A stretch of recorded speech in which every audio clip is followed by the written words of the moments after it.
Nós vemos de uma sociedade machista patriarcal de um longo período. Talvez essa geração seja a geração de virada de chave para a mudança desse comportamento. O machismo estrutural, ele sempre dificultou o acesso da mulher à educação, à política, ao mercado de trabalho. Então são coisas que ainda hoje a gente enfrenta, essa desigualdade salarial, a dificuldade para alcançar posições de liderança dentro de empresa, dentro da política. São resquícios de tudo isso que a gente passa ao longo da história da humanidade. Ele que é o provedor, ele que é o detentor de toda a questão financeira, de cuidar de tudo, né, de poder sair para trabalhar.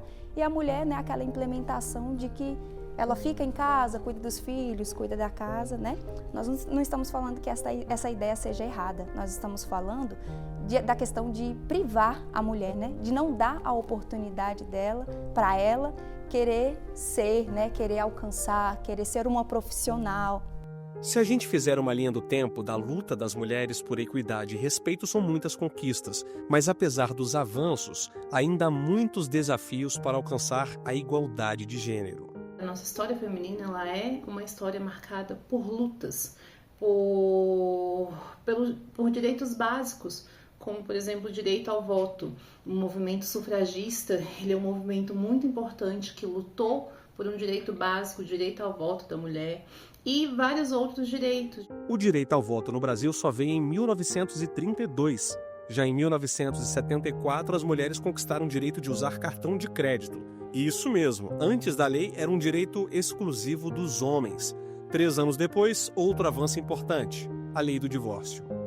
Às vezes a questão dentro do lar está tão aflorada, está tão insuportável de se conviver psicologicamente, moralmente, muitas vezes até fisicamente, e coloca a mulher cada vez mais em sofrimento para aquela questão, né?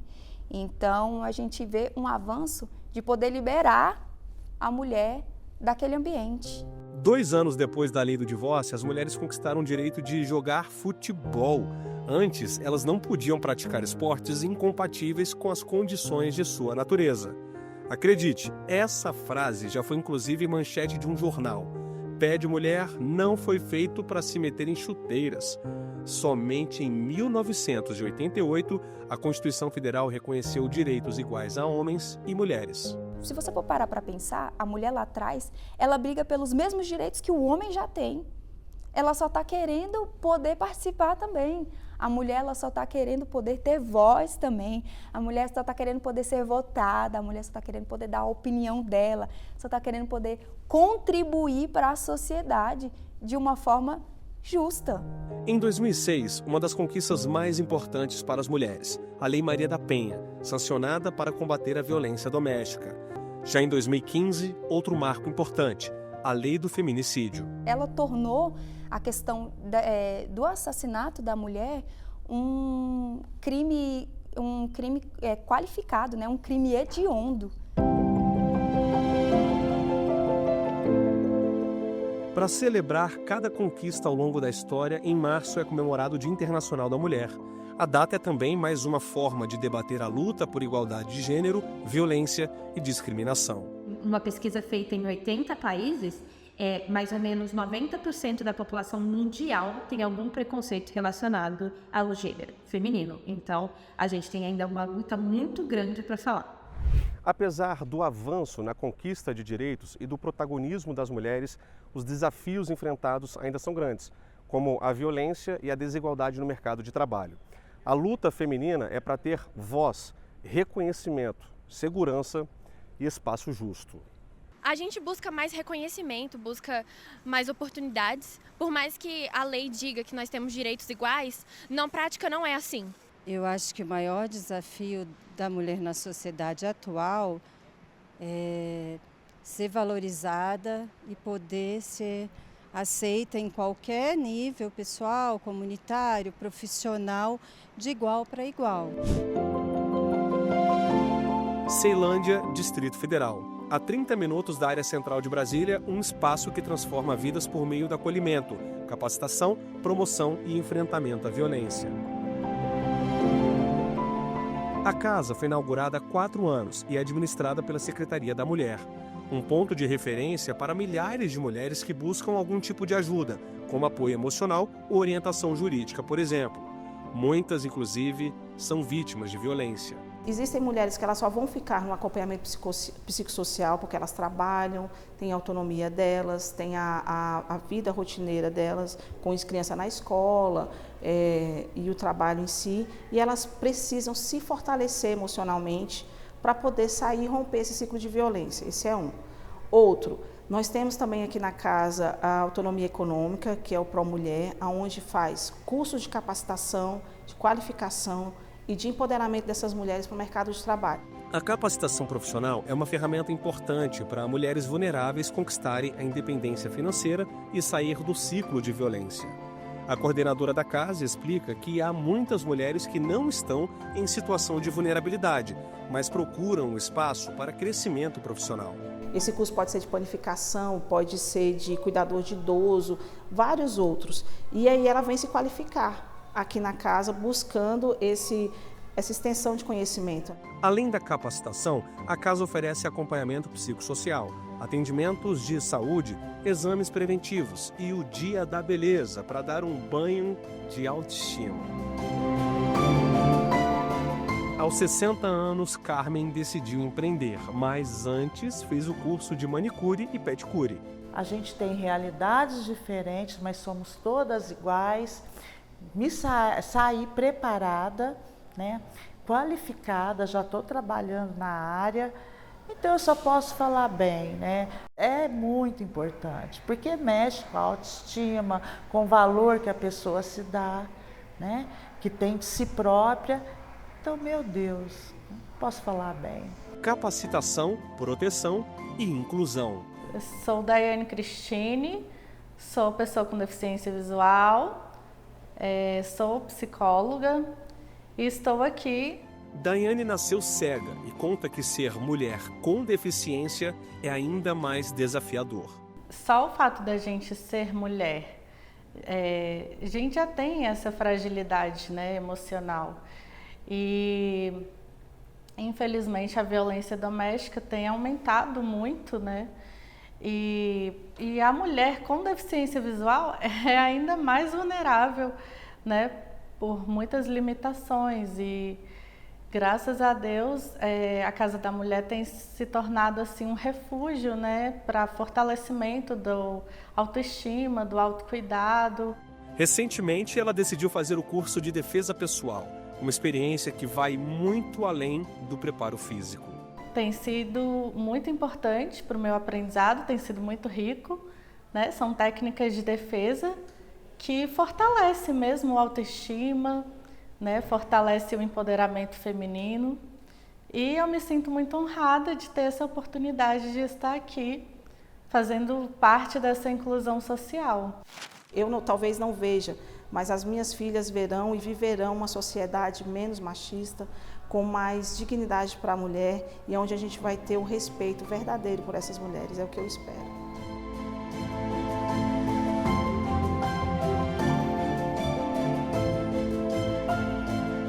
No próximo bloco, a repórter Amanda Mustafa mostra ações do Poder Judiciário no combate à violência contra as mulheres. A gente volta já.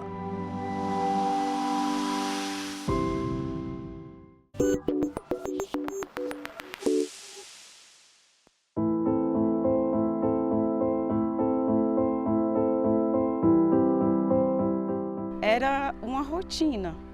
Durante o dia eu tinha que ver muito bem o que eu ia falar, o que eu ia fazer, porque tinha que ser tudo de acordo com o que ele deixava. E durante a noite a situação ficava ainda mais violenta, digamos assim, porque no outro dia, para se ter uma ideia, eu levantava toda roxa, cheia de hematoma. Eu queria sumir de tanta vergonha, culpa e medo. Os relatos de horror da Francisca ocorreram no interior do Ceará. O agressor, o companheiro dela. Na época, Francisca tinha 17 anos e precisou fugir de casa para sobreviver. Muitas saem no caixão, entendeu? Muitas, infelizmente. Eu me vejo como uma sobrevivente, porque eu estou aqui para contar essa história e esperar que as vítimas de violência entendam que elas podem pedir ajuda. A Lei Maria da Penha está em vigor há 18 anos. O objetivo, combater a violência doméstica e familiar contra a mulher no Brasil. A lei leva o nome da farmacêutica cearense Maria da Penha Maia Fernandes, que, assim como a Francisca, sofreu maus tratos, agressões e tentativas de feminicídio. A Lei Maria da Penha é considerada um marco na legislação sobre violência doméstica e familiar e garantiu uma nova fase de decisões do Judiciário na defesa dos direitos da mulher. Apesar dos avanços na legislação, a opressão às mulheres segue como um dos principais problemas sociais no país. A violência só vem aumentando. Segundo dados do Anuário Brasileiro de Segurança Pública de 2024, o número de feminicídios subiu 0,8% em um ano e bateu recorde. 1.467 mulheres foram mortas por razões de gênero só em 2023. Também houve aumento nas taxas de registros de agressões em contexto de violência doméstica, ameaças, perseguição, violência psicológica e estupro. Para a diretora executiva do Fórum de Segurança Pública, houve um crescimento expressivo nos registros de violência contra a mulher desde a pandemia da Covid-19, quando mulheres e crianças precisaram estar mais dentro de casa, local onde ocorrem a maioria dos casos de feminicídio. Diretora, o que explica esse aumento nos casos de feminicídio e da violência contra a mulher de modo geral? Os homicídios, de modo geral, estão caindo no Brasil desde 2018. E a gente esperava, de algum modo, que essa violência contra meninas e mulheres também pudesse reduzir à medida em que a violência tem caído. Mas isso não aconteceu.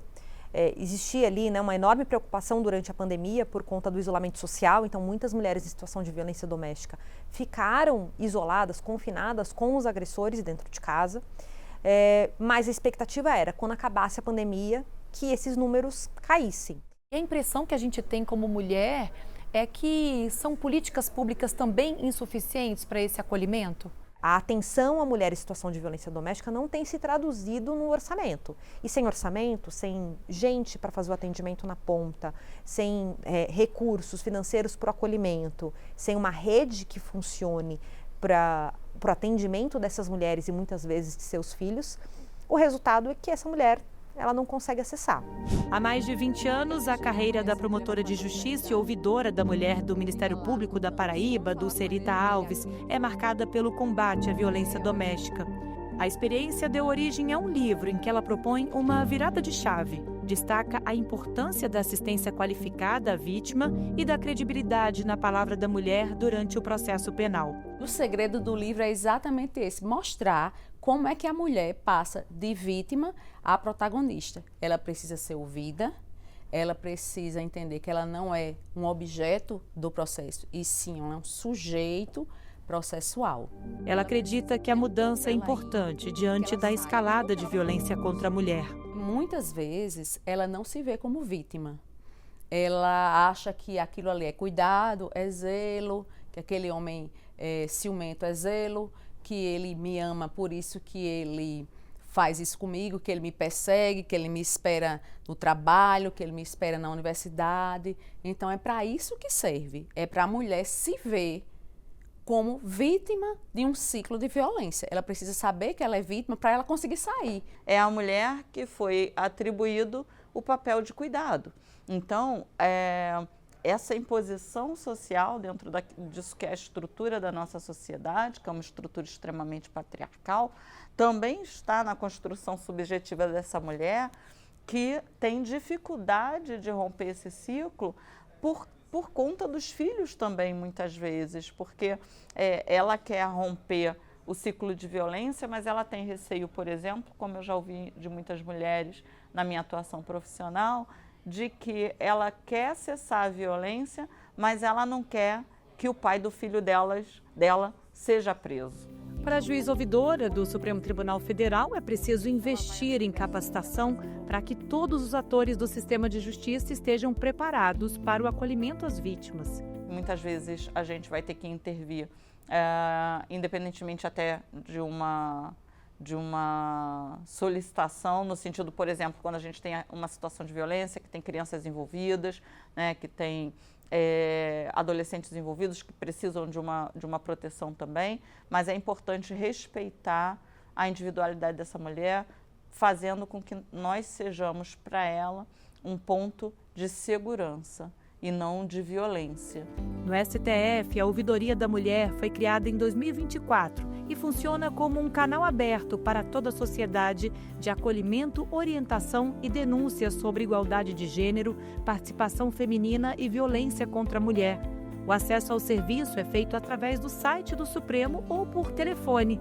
Já o projeto STF Escuta reúne entidades que atuam no enfrentamento à violência contra a mulher para fomentar a escuta ativa sobre temas relevantes para a atuação e os serviços da Suprema Corte. Nós abrimos um edital para que qualquer entidade da sociedade civil que atue nesse tema pudesse se habilitar para apresentar contribuições. Recebemos contribuições escritas de mais de 50 entidades. A gente percebe que é um problema muito maior, que precisa de uma análise mais sistemática. Passos importantes na luta por equidade. Lembra da Francisca? Ela fez da violência uma luta por todas. Compartilha nos versos da cartilha que escreveu alertas importantes e que nós, mulheres, podemos sim vencer e merecemos dias melhores. Mesmo com tantas pedras no caminho, garota, garota, garota, continue firme e forte, tenha orgulho de quem você se tornou. Os desafios da participação feminina na política e no mercado de trabalho. O que pode e precisa ser feito. É no próximo bloco. Fique com a gente.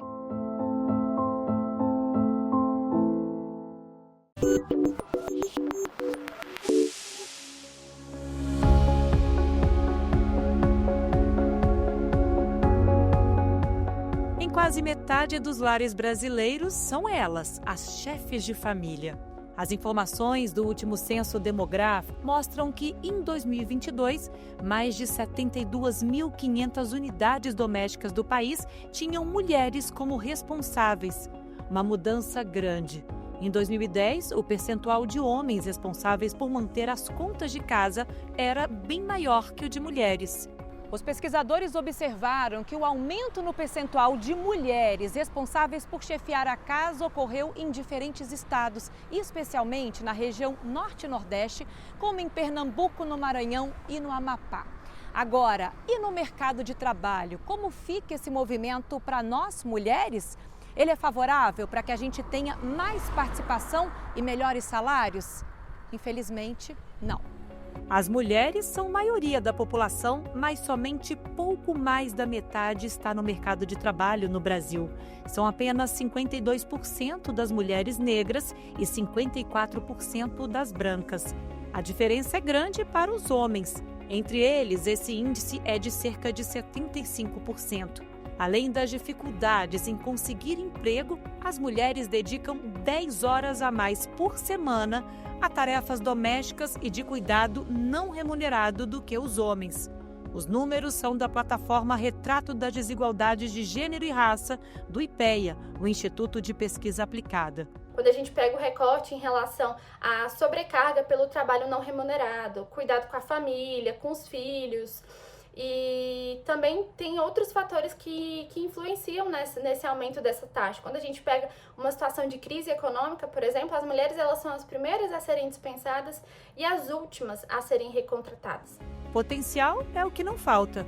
As mulheres são mais escolarizadas que os homens, mas recebem 21% menos que eles, segundo pesquisa divulgada pelo IBGE em março de 2024. E apenas 39% ocupam cargos de gerência. As pessoas tendem a acreditar que os homens eles têm uma gestão mais firme, mais enérgica, quando na verdade a mulher ela não tem nem a oportunidade de demonstrar aquilo. Então, um preconceito enraizado de gênero. As mulheres também são maioria do eleitorado brasileiro, mas enfrentam barreiras para ocupar espaços de decisão. Michele é uma das diretoras do Instituto Alziras. A organização sem fins lucrativos atua para ampliar e fortalecer a participação de mulheres na política brasileira. A gente tem estudos que demonstram que mulheres têm mais dificuldade de conseguir acessar recursos para suas campanhas e também têm mais dificuldade de autofinanciar suas campanhas porque tem menos patrimônio, menos propriedades nos seus nomes. É a figura de uma mulher que representa a justiça, mas a falta de representatividade feminina ecoa também no judiciário. Segundo o relatório Justiça em Números, feito pelo Conselho Nacional de Justiça, em 2023, as mulheres representavam 40% da magistratura de primeiro grau, onde ingressam por concurso público. Já na segunda instância e em tribunais superiores, eram apenas 25%.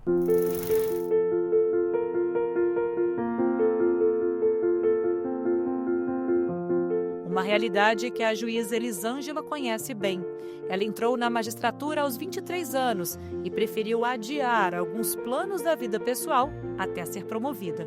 Como eu era muito jovem, eu tive tempo para esperar, me dediquei à profissão, só à profissão, muitos anos, e pude esperar 10 anos para obter minha promoção, porque na nossa carreira na magistratura, né, tanto trabalhista como nas outras áreas, nós ingressamos na carreira como juízes substitutos, que é o primeiro patamar da carreira, e a nossa primeira promoção é para juiz titular de vara.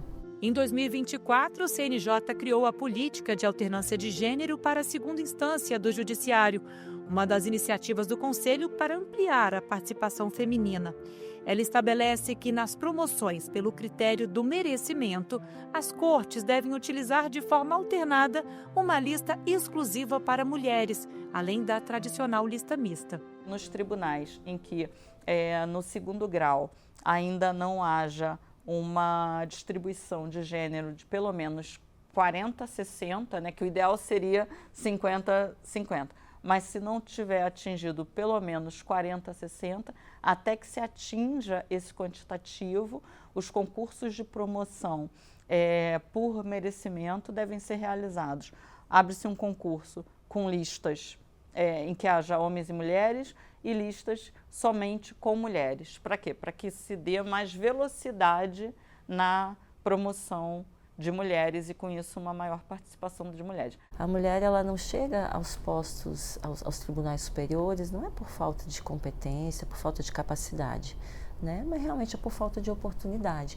Então, é uma política que não está favorecendo as mulheres de uma forma leviana, de forma nenhuma. É uma política que vem corrigir uma distorção.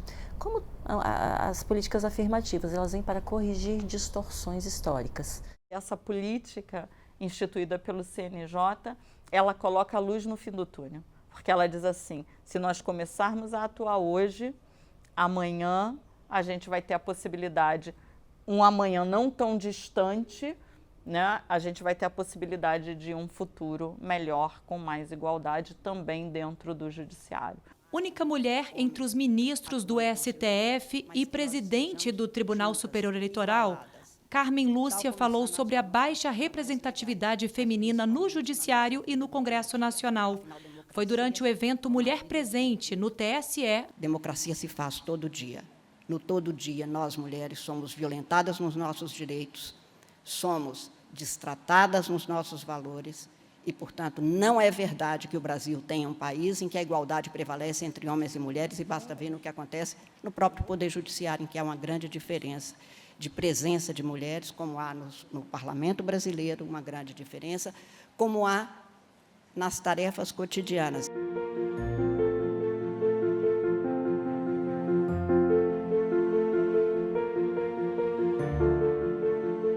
Esse foi o Repórter Justiça de hoje. Segue lá no Instagram, @RadioTVJustiça.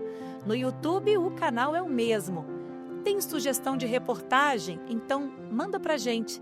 O e-mail é repórterjustiça@stf.jus.br. Até a próxima!